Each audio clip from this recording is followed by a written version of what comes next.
हरिद्वार में कांग्रेस को फिर लगा जोर का झटका। इस बार संतों ने कर लिया कांग्रेस से किनारा। तीर्थ नगरी हरिद्वार के जो संत कभी कांग्रेस के साथ थे, वो अब बीजेपी का कमल खिलाने जा रहे हैं।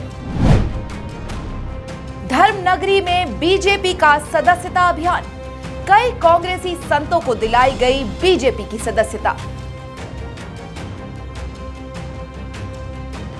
राहुल, प्रियंका और सोनिया का गुणगान करने वाले संत अब बोलने लगे हैं हर हर मोदी, घर घर मोदी। नमस्कार, आप देख रहे हैं श्रेष्ठ उत्तराखंड और आपके साथ मैं हूं गायत्री। अयोध्या में राम मंदिर निर्माण के बाद अब बीजेपी की नजर संत समाज पर है। लोकसभा चुनाव से पहले बीजेपी संतों को साधने की कोशिश में जुट गई है। इसकी शुरुआत धर्म नगरी हरिद्वार से हो चुकी है, जहां बीजेपी ने कांग्रेसी विचारधारा के संतों में बड़ी सेंधमारी की। सदस्यता अभियान के तहत कई संतों को बीजेपी में शामिल कराया गया।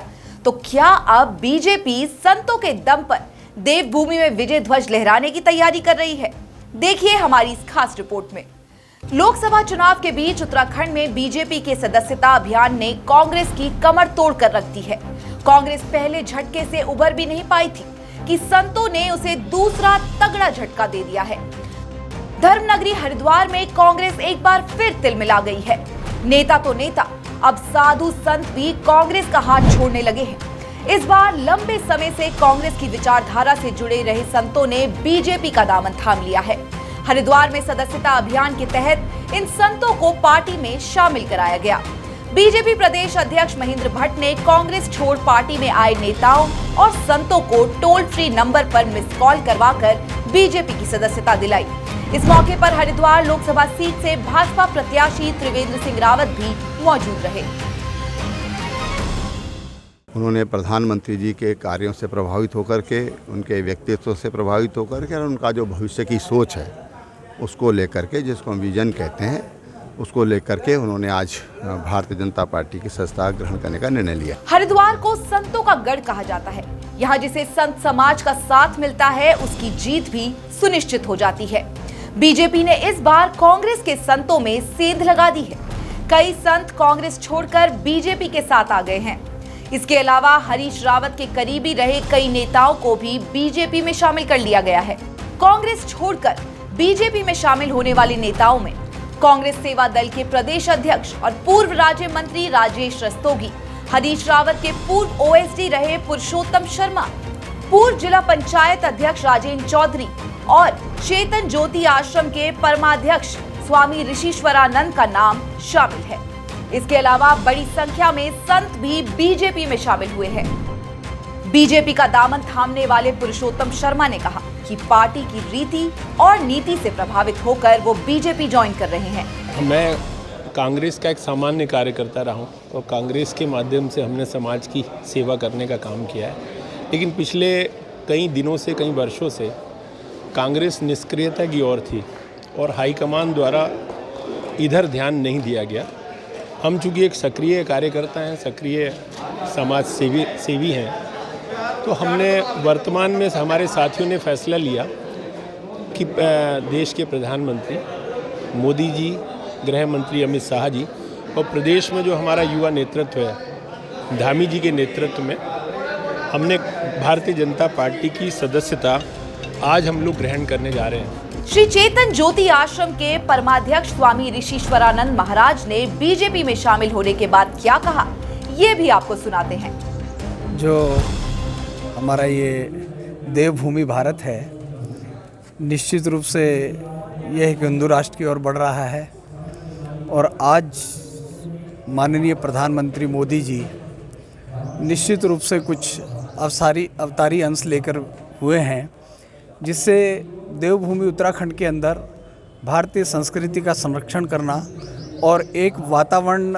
सनातन का बनाना पूरे विश्व स्तर पर, उसकी प्रेरणा लेकर आज समस्त समाज, पूरे अखाड़े आज भाजपा को आशीर्वाद देने के लिए उपस्थित हुए हैं। सदस्यता अभियान से पहले बीजेपी प्रदेशाध्यक्ष महेंद्र भट्ट और हरिद्वार से बीजेपी प्रत्याशी त्रिवेंद्र सिंह रावत चेतन ज्योति आश्रम पहुंचे, जहां उन्होंने गौ पूजन किया।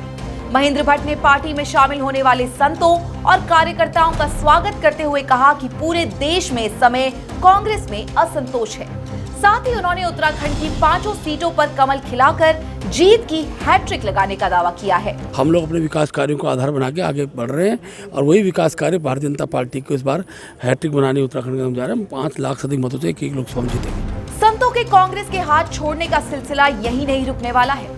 2 दिन बाद बीजेपी के राष्ट्रीय अध्यक्ष जेपी नड्डा भी हरिद्वार पहुंच रहे हैं। प्रदेश अध्यक्ष महेंद्र भट्ट के मुताबिक 5 अप्रैल को जेपी नड्डा कांग्रेसी संतों की बड़ी फौज को बीजेपी में शामिल कराने जा रहे हैं। हरिद्वार के आर्यनगर चौक से ऋषिकुल ग्राउंड तक जेपी नड्डा का रोड शो होगा। यहाँ वो न सिर्फ चुनाव प्रचार करेंगे बल्कि मां माया देवी दर्शन के बाद संत समाज के साथ संवाद भी करेंगे। जूना अखाड़े में ये संवाद कार्यक्रम होने वाला है। माना यही जा रहा है कि इस कार्यक्रम के दौरान भी संत समाज के लोग बीजेपी का दामन थाम सकते हैं। 5 तारीख को हरिद्वार के अंदर भव्यतम कार्यक्रम की हमने श्रृंखला तय की है। पहला कार्यक्रम संतों से संवाद का रहेगा, उसके बाद रोड शो का कार्यक्रम है। मोदी सरकार ने देश की जनता से राम मंदिर बनवाने का वादा किया था। 2024 लोकसभा चुनाव से पहले बीजेपी ने अपना यह वादा पूरा किया है, जिसके बाद पूरा संत समाज बीजेपी के समर्थन में आ गया। इसकी झलक अयोध्या में राम मंदिर प्राण प्रतिष्ठा के दौरान देखने को मिली थी। बीजेपी हिंदुत्व की विचारधारा पर चलने वाली पार्टी है। मोदी सरकार ने देश के तमाम तीर्थ स्थलों और बड़े मंदिरों के कायाकल्प का काम किया है। साथ ही सनातन की विचारधारा को भी मजबूत करने का काम किया जा रहा है। केंद्र की मोदी सरकार और बीजेपी के इस काम से संत समाज बेहद उत्साहित है और यही वजह है कि अब संत समाज चुनाव में भी बीजेपी का खुला समर्थन कर रहा है। जो संत कभी कांग्रेस के साथ हुआ करते थे वो भी अब बीजेपी में शामिल हो रहे हैं। तो क्या देवभूमि में संतों का साथ मिलने के बाद बीजेपी ने पहाड़ों पर जीत की हैट्रिक पक्की कर ली है? श्रेष्ठ उत्तराखंड पर खबरों से जुड़े रहने के लिए चैनल को सब्सक्राइब करें, बेल आइकन दबाएं और देखते रहें श्रेष्ठ उत्तराखंड।